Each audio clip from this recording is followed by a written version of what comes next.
Fierce storms and rough waters are no longer the biggest threats to the maritime industry.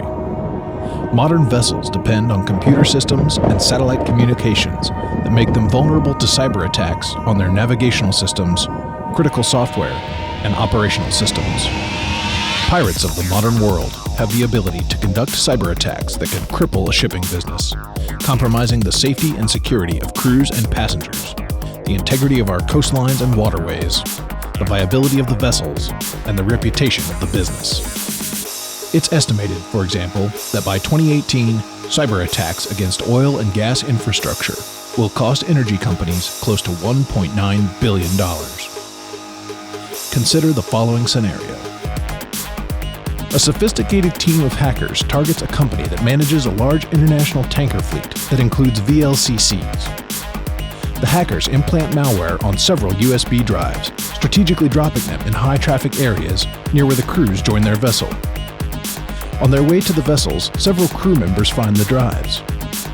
Once on board, they grab some coffee during a break and plug them into their shipboard computers, hoping to find something interesting. As they sip their coffee, malware silently infects the vessel's onboard systems and provides a gateway into the network. Not having the latest patches, the critical workstations and servers on the vessels are immediately compromised. When the vessel sends the next update to the office, the malware proceeds to infiltrate the ship management company's corporate computers, using them as a springboard into infecting the entire fleet over several weeks. Think this sounds far-fetched? Think again. This technique is a simple form of social engineering that hackers use time and time again to compromise data. And it works. Meanwhile, the crew remains unaware that hackers have silently launched a cyber attack to begin taking control of several key systems. These modern-day pirates now control one of the ships without ever stepping foot on the vessel, and the downward spiral begins. After several systems on the ship begin to fail, the vessel owner receives an anonymous phone call informing him that he is no longer in control of the ship. The caller explains that if his demands are not met, the entire fleet will suffer the same fate.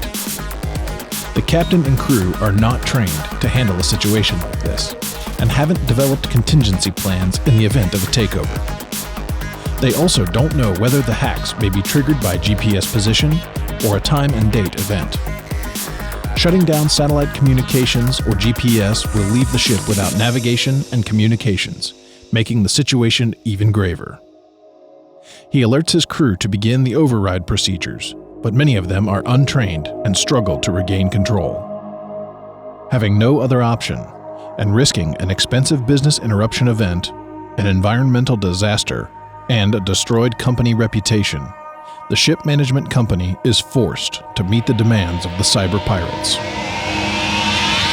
Could this attack have been prevented? The answer is yes. With better security oversight and a comprehensive employee training program, this attack could have been mitigated. Trained employees who understand social engineering techniques and using properly patched systems would have saved this fleet. The bottom line is that cyber threats to the maritime industry are real, and the consequences are severe. Cyber criminals are using our ever-increasing dependence on computers to conduct corporate espionage, cause environmental damage, destroy customer confidence, and put employee and customer safety at risk. As the maritime industry's reliance on complex computer systems and the adoption of always-on internet communications grows, so will the threat of potentially catastrophic cyber attacks. Is your company prepared?